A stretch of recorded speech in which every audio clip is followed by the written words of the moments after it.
CM Yogi Adityanath के गोरखपुर दौरे का आज दूसरा दिन। गोरखनाथ मंदिर में किए दर्शन पूजन, गौशाला में गायों की सेवा कर खिलाया गुड़। जूही सिंह को सपा में फिर मिली बड़ी जिम्मेदारी। महिला सभा की राष्ट्रीय अध्यक्ष जूही सिंह, निधि यादव, श्रेया वर्मा, नेहा यादव बनी राष्ट्रीय उपाध्यक्ष, दीपमाला पटेल बनी राष्ट्रीय सचिव।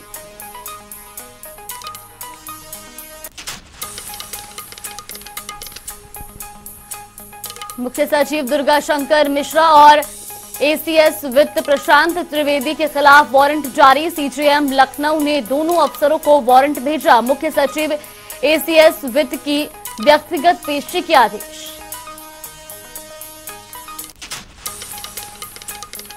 सीएम पुष्कर सिंह धामी ने आज सचिवालय में करेंगे समीक्षा बैठक।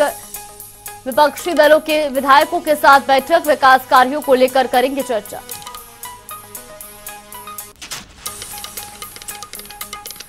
सेवादार सदस्यों के दल के वाहनों का सीएम धामी ने किया फ्लैग ऑफ। श्रद्धालुओं के लिए भंडारे का किया जाएगा आयोजन। 24 और 25 अप्रैल को की जाएगी पुष्प वर्षा।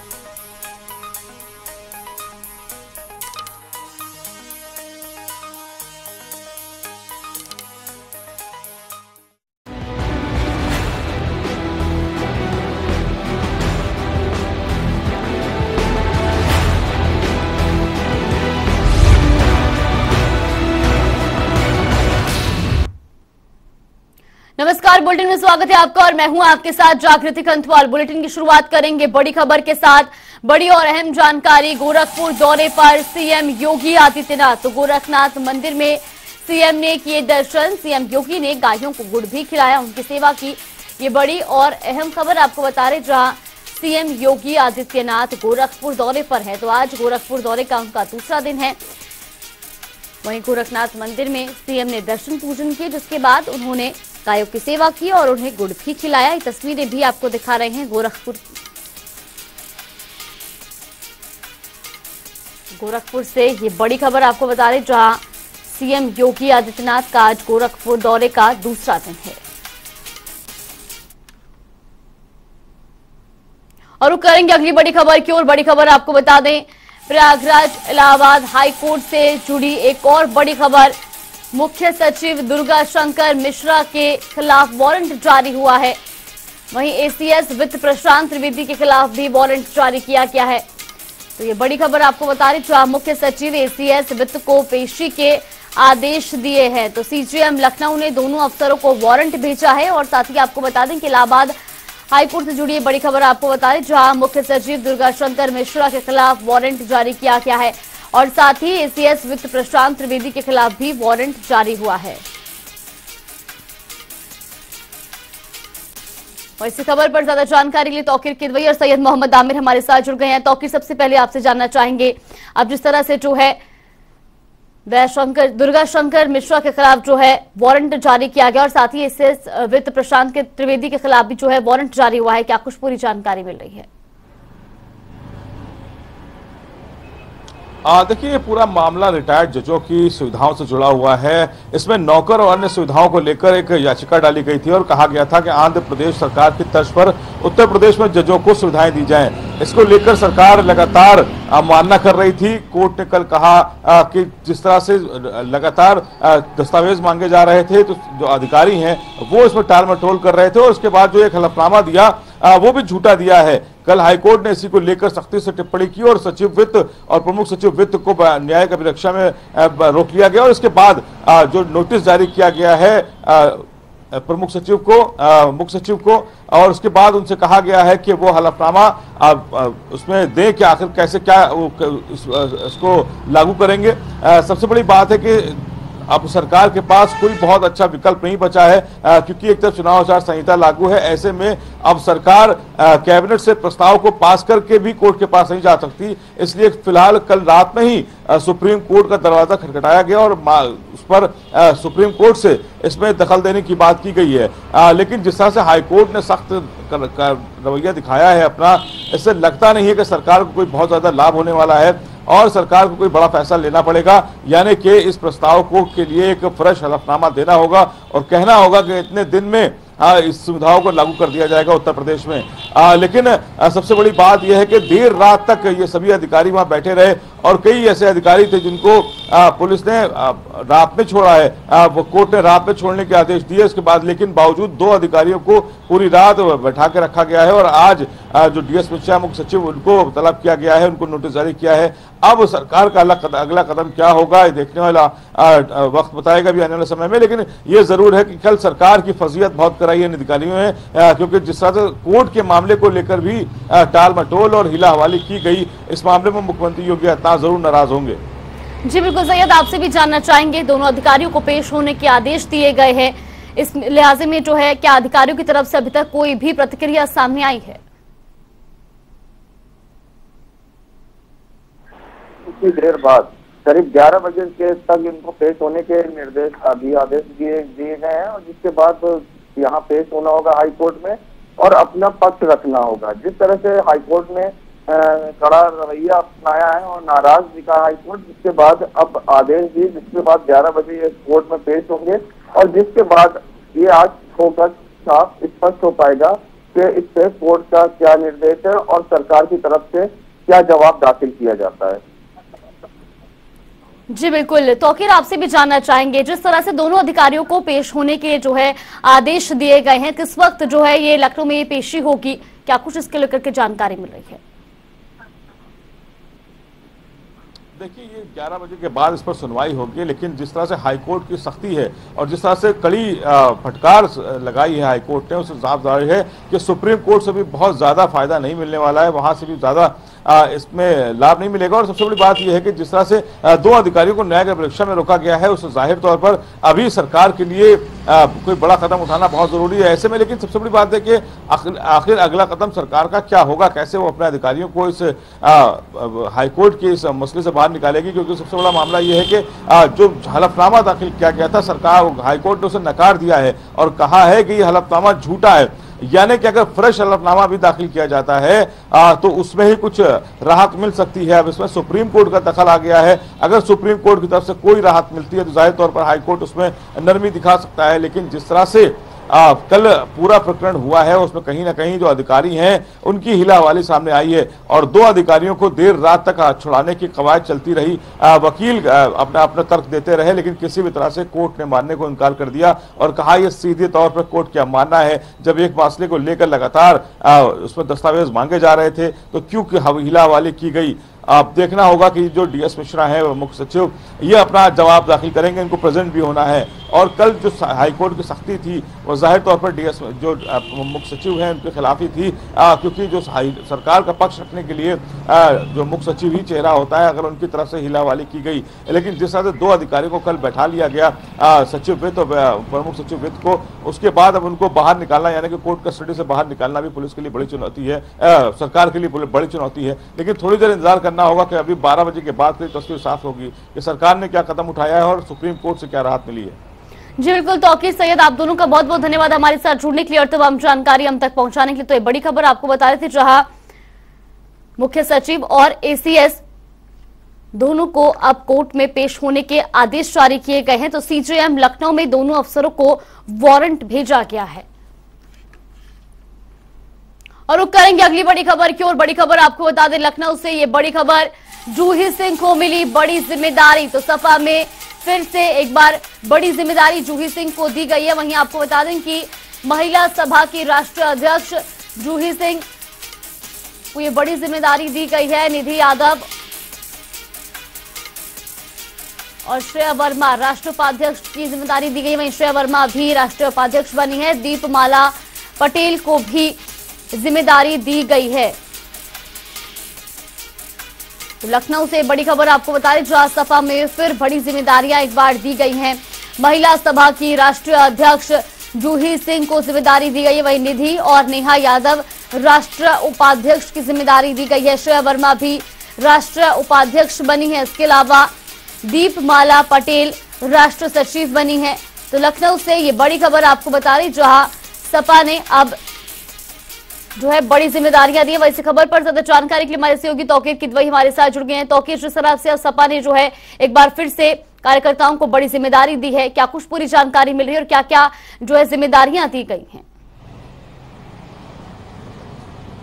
देखिए, निकाय चुनाव को लेकर समाजवादी पार्टी लगातार गंभीर नजर आ रही है। जिस तरह से समाजवादी पार्टी ने अपनी लिस्ट जारी की, उसमें भी काफी मंथन के बाद वो लिस्ट जारी की गई थी और इसके बाद कई जो प्रत्याशी थे वो नाराज भी नजर आए, लेकिन उनको मनाने की कवायद चल रही है पार्टी में। और इसके अलावा सबसे बड़ी बात यह है कि जो कैबिनेट मंत्री रहे, पूर्व कैबिनेट मंत्री हैं, सांसद हैं या फिर पूर्व सांसद रहे हैं, ऐसे लोगों को जिलों की जिम्मेदारी दी गई है। क्योंकि लखनऊ से वंदना मिश्रा इस बार मैदान में हैं, समाज सेवी हैं और इसके अलावा पूर्व पत्रकार रही हैं, जानी मानी लेखिका हैं और सबसे बड़ी बात है कि इनके जो पिता हैं वो काफी जाने माने पत्रकार रहे हैं। ऐसे में उनकी आसपास जो पूरा कैडर तैयार किया गया है, महिलाओं को ज्यादा तैयार किया गया है। खास बात है कि जूही सिंह जो महिला मोर्चा की अध्यक्ष थी, उनको इस पूरे कैंपेन की जिम्मेदारी दी गई है। इसके अलावा अरविंद सिंह गोब्ज हैं जो पूर्व कैबिनेट मंत्री हैं, उनको जिले का प्रभारी बनाया गया है। इसके साथ ही पूर्व नगर अध्यक्ष फाखर सिद्दीकी, उनको भी नगर निगम यानी कि लखनऊ की जो सीट है मेयर की, उसको जिताने की जिम्मेदारी है। इसके अलावा अलग अलग जिलों में जो प्रभारी बनाए गए, उनके साथ एक पूरा पैनल तैयार किया गया है। वो पैनल जो है वो वहाँ के जो पार्षद हैं और या फिर जो मेयर प्रत्याशी है उसके लिए प्रचार करेंगे और पूरा कैंपेन तैयार करेंगे।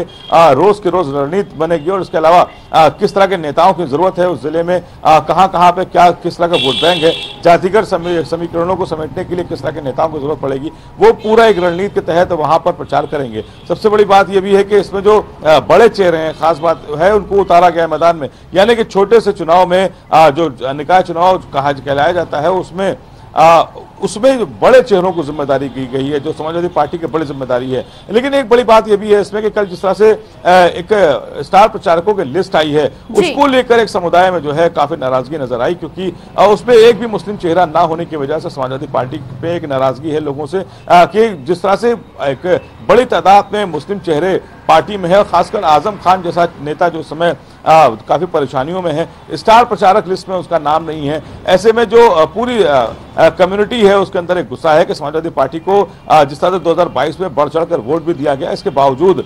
अखिलेश यादव की तरफ से उसको दरकिनार किया गया, चेहरों को भी बहुत तरजीह नहीं दी गई है और इसके अलावा स्टार प्रचारकों की लिस्ट में उनका नाम ना होना बड़ी चुनौती वाली बात है कि ऐसे में कैसे आप उस कम्युनिटी का वोट हासिल करेंगे। देखना होगा कि हो सकता है कि इस लिस्ट पर बहुत गौर न किया गया हो, लेकिन उस पर चुनाव आयोग को ये लिस्ट सौंप दी गई है। अब तक अब इसमें क्या संशोधन होगा या अखिलेश यादव को इस पर कदम उठाते हैं, ये तो समय बताएगा। लेकिन लिस्ट के आने के बाद सोशल मीडिया पर इस तरह की बहस छिड़ गई है कि अखिलेश यादव की लिस्ट में मुस्लिम चेहरों को तरजीह नहीं दी गई है। जी बिल्कुल, तौकीर ये भी जानना चाहेंगे, निकाय चुनाव अब जल्दी होने वाले, पहले चरण के चुनाव होने, और ऐसे में जिस तरह से स्टार प्रचारकों की सूची जारी हो चुकी है, किस तरह से जो है सपा के कार्यकर्ता जनता के बीच पहुंच रहे हैं और क्या इस बार अहम मुद्दे रखे गए हैं?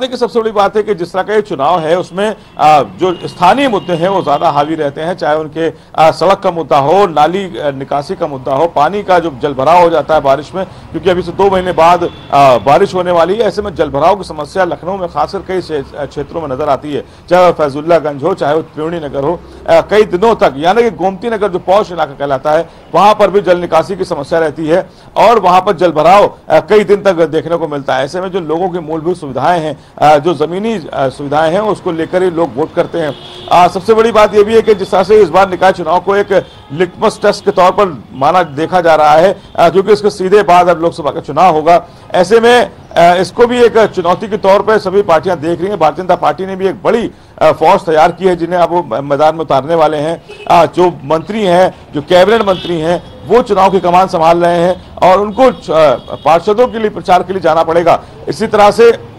समाजवादी पार्टी ने भी अपने जो सबसे कैडर का नेता है उसको भी इस चुनाव में लगा दिया है। चाहे पश्चिम की राजनीति हो, जहां पर आरएलडी को लेकर कई तरह के सवाल खड़े हुए थे कि आरएलडी जो इनके सहयोगी दल है वो साथ में रहेगा या नहीं रहेगा, लेकिन अभी फिलहाल तस्वीर साफ हो चुकी है कि बागपत और आसपास के जिलों में जिस तरह समाजवादी पार्टी ने अपने प्रत्याशी वापस लिए हैं, तो आरएलडी से फिर से समझौते वाली जो बात है वो साफ हो चुकी है कि आरएलडी के साथ ही अब आगे के जो भी चुनाव होंगे लड़े जाएंगे। और इसके अलावा जो प्रचारकों की लिस्ट आई है उसमें कई बड़े चेहरे हैं जिनको उतारा गया मैदान में। इसके अलावा जो जिलों में प्रभारी बनाए गए हैं वो भी सब बड़े नाम हैं, जो पार्टी में प्रमुख सचिव, पार्टी में महासचिव है या फिर राष्ट्रीय महासचिव है या फिर वो सदस्य हैं, ऐसे लोगों को ही जिम्मेदारी दी गई है। बड़े बड़े नाम हैं उसमें। अब आगे की रणनीति क्या होगी, अखिलेश कहाँ कैंपेन करेंगे, क्योंकि जो 17 सीटें हैं मेयर की, इसको लेकर सबसे ज्यादा जो चुनौती है वो मानी जा रही है, क्योंकि इससे ही तय होगा कि उन 17 सीटों में आने वाले समय में यानी कि लोकसभा चुनाव में आके कौन जीत दर्ज कर पाएगा, क्योंकि ये पूरे एक लोकसभा सीट के बराबरी चुनाव होता है। ऐसे में यहां से भी उन 17 सीटों पर निर्णय साफ होगा कि जनता आखिर किसके साथ है। जी बिल्कुल तौकीर, बहुत बहुत धन्यवाद आपका हमारे साथ जुड़ने के लिए और तमाम जानकारी हम तक पहुंचाने के लिए। वहीं खबरों में आगे बढ़ेंगे, जहां मुख्यमंत्री पुष्कर सिंह धामी ने केदारनाथ धाम के सेवादार सदस्यों के दल के वाहनों का फ्लैग ऑफ किया। बता दें, इन सेवादारों के जरिए केदारनाथ यात्रा मार्ग पर 21 से 25 अप्रैल तक श्रद्धालुओं के लिए उत्तराखंड के मुख्य सेवक के नाम पर भंडारे का आयोजन किया जाएगा। बाबा केदार की डोली के गुप्त काशी से केदारनाथ पहुंचने तक यात्रा पड़ावों पर श्रद्धालुओं के लिए भंडारे का आयोजन किया जाएगा। 24 और 25 अप्रैल को हेलीकॉप्टर से पुष्प वर्षा भी की जाएगी।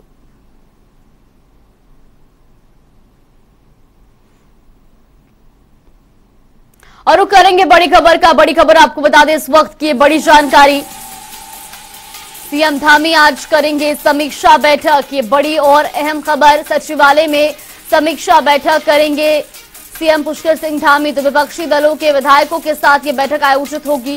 ये बड़ी खबर, जहां सीएम धामी विकास कार्यों की समीक्षा बैठक करेंगे। तो वहीं सीएम धामी आज इस समीक्षा बैठक में जहां विकास कार्यों को लेकर चर्चा करेंगे, तो विपक्षी दलों के विधायकों के साथ ये बैठक होगी। ये बड़ी और अहम खबर देहरादून से आपको बता दें, जहां विकास कार्यों की समीक्षा को लेकर ये बैठक आयोजित की गई है। सीएम धामी आज इस समीक्षा बैठक की अध्यक्षता करेंगे। तो सचिवालय में समीक्षा बैठक करेंगे सीएम पुष्कर सिंह धामी, ये इस वक्त की बड़ी खबर। तो विपक्षी दलों के विधायकों के साथ ये बैठक होगी, जहां पर विकास कार्यों की समीक्षा को लेकर बैठक की जाएगी। तो सचिवालय में समीक्षा बैठक करेंगे सीएम पुष्कर सिंह धामी। और इसी खबर पर ज्यादा जानकारी के लिए हमारे सहयोगी नवीन शुक्ला हमारे साथ जुड़ गए। नवीन, सबसे पहले आपसे जानना चाहेंगे, सीएम धामी आज बैठक करेंगे, क्या कुछ पूरी जानकारी मिल रही है? जी जागृति, निश्चित तौर पर मुख्यमंत्री पुष्कर सिंह धामी लगातार उत्तराखंड के विकास के लिए कार्य कर रहे हैं। इसके साथ ही अगर बात की जाए तो आज मुख्यमंत्री पुष्कर सिंह धामी करीब 11 बजे के करीब में वह जो विधानसभा वार उसकी समीक्षा बैठक करेंगे। कितनी कुछ प्रगति विधानसभाओं में चल रही है उसकी समीक्षा बैठक करेंगे। अधिकारियों से फीडबैक लेंगे कि क्या कुछ तैयारी और की जाए जिससे विधानसभाओं को मजबूत किया जाए। तो तमाम सारे विषयों पर चर्चा होगी। मुख्यमंत्री पुष्कर सिंह धामी खुद लगातार मॉनिटरिंग कर रहे हैं सभी विषयों की, और इसके साथ ही अभी अब से कुछ देर बाद करीब 11 बजे के करीब में बैठक शुरू होगी। तमाम सारे आला अधिकारी मौजूद होंगे, विधायक मौजूद होंगे, और जो विकास की गति है किस तरीके से और बढ़ाया जाए, कार्यों में किस तरीके से तेजी लाए, इन तमाम सारे मुद्दों पर चर्चा होने की संभावना है। मुख्यमंत्री पुष्कर सिंह धामी लगातार प्रदेश के विकास के लिए कार्य कर रहे हैं, और इसके साथ ही अब विधानसभा वार आज वह समीक्षा बैठक करेंगे कि विधानसभाओं में कितना कुछ कार्य किया गया है और जो कार्य शेष रह गए हैं उसको तेजी से करने का काम किया जाए। इन तमाम विषयों पर मुख्यमंत्री पुष्कर सिंह धामी अधिकारियों और विधायकों के साथ चर्चा करेंगे। जी बिल्कुल नवीन, जिस तरह से बताया जा रहा है कि विपक्षी दल के विधायक भी इस बैठक में मौजूद रहेंगे, कौन कौन विधायक जो है इस बैठक में मौजूद रहने वाले हैं? बैठक अब से कुछ देर बाद ही शुरू होने वाली है। तमाम सारे विधायकों को इस बारे में न्योता दिया गया है। आज अभी आने का सिलसिला अभी शुरू नहीं हुआ है, लेकिन अब से कुछ देर बाद ही जो विधायक है, तमाम सारे विधायक, चाहे विपक्ष की बात की जाए या पक्ष की बात की जाए, तो तमाम सारे जो विधायक हैं उन्हें बुलाया गया है। उनके विधानसभाओं में क्या कुछ कार्य की प्रगति है वह अपनी रिपोर्ट लेकर आएंगे और मुख्यमंत्री के सामने उसको पेश करेंगे। इसके साथ ही जो तमाम सारे आला अधिकारी हैं उन्हें भी बुलाया गया है कि विधानसभा वार किस तरीके से कार्य किया जा रहा है और कार्यों में किस तरह की प्रगति है, इसकी रिपोर्ट मुख्यमंत्री पुष्कर सिंह धामी लेंगे। और साथ ही तमाम सारे विधायकों को भी अपने अपने विधानसभा से बुलाया गया है। तो अब से कुछ देर बाद बैठक शुरू होने वाली है, तभी पता चल पाएगा कि कौन से विधायक और कौन से विपक्ष और पक्ष के जो विधायक हैं वह पहुंच रहे हैं। जी बिल्कुल नवीन, बहुत बहुत धन्यवाद आपका हमारे साथ जुड़ने के लिए और तमाम जानकारी हम तक पहुंचाने के लिए। तो ये बड़ी खबर आपको बता रही, जहां सीएम पुष्कर सिंह धामी अब से कुछ ही देर में समीक्षा बैठक करेंगे, जहां पर विकास कार्यों को लेकर जानकारी भी ली जाएगी। और अब रुक करेंगे 2 मिनट में 10 खबरों का। बाराबंकी में निकाय चुनाव से पहले सपा ने मारी बाजी, नगर पालिका चेयरमैन पद के लिए शीला सिंह पर खेला दांव, भाजपा में बढ़ी बेचैनी। रामपुर की स्वार विधानसभा 34 उपचुनाव के लिए अपने दल से शफीक अहमद अंसारी को मिला टिकट। स्वार के पूर्व चेयरमैन भी रह चुके हैं शफीक अहमद अंसारी। बदायूं में हुआ भीषण सड़क हादसा, पिकअप और ट्रक की आमने सामने भीषण भिड़ंत में 3 की मौके पर ही मौत। मामले की सूचना पर पहुंची पुलिस रेस्क्यू में जुटी। कानपुर देहात में संदिग्ध परिस्थितियों में घर के अंदर फंदे से लटका मिला महिला का शव। मायके पक्ष के लोगों ने लगाया हत्या का आरोप। दहेज की मांग कर ससुरालियों पर लगाया प्रताड़ित करने का आरोप। अमरहाट थाना क्षेत्र के महटोली गांव का मामला। अमरोहा में तेज रफ्तार रोडवेज बस ने बेकाबू होकर सुरक्षा रेलिंग को तोड़ा। हादसे में बस में मची चीख पुकार, 2 यात्री हुए घायल। मौके पर पहुंची पुलिस ने घायलों को अस्पताल में कराया भर्ती। गजरौला थाना क्षेत्र के नेशनल हाईवे 9 का मामला। कन्नौज में पुलिस ने फैक्ट्री से बरामद किए देसी कट्टे समेत अवैध हथियार। पुलिस ने मौके से अपराधी को भी किया गिरफ्तार। पुलिस ने मामले में कार्रवाई करते हुए अपराधी को भेजा जेल। रायबरेली में संदिग्ध परिस्थितियों में बंगले में लगी आग। आग लगने से बंगले में रखा सभी सामान जलकर हुआ खाक। ग्रामीणों ने कड़ी मशक्कत के बाद आग पर पाया काबू। हरचंदपुर थाना क्षेत्र के प्यारेपुर गांव की घटना। आगरा में चाट बेचने वाले राजेंद्र के पैर में लगी चोट। बेटा विनय ठेले पर रखकर पहुंचा अस्पताल। पैसे और जानकारी के अभाव में एम्बुलेंस को नहीं किया फोन। वीडियो सोशल मीडिया पर हुई वायरल।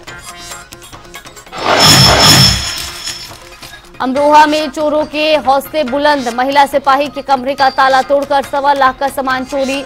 बचरायू थाना क्षेत्र के कस्बे का मामला। रामनगर में विश्व परिषद कॉर्बेट पार्क में बढ़ती गर्मी से बेहाल जानवर। वन विभाग ने निकाला नया तरीका, अब वाटर होल्स बुझाएंगे जानवरों की प्यास।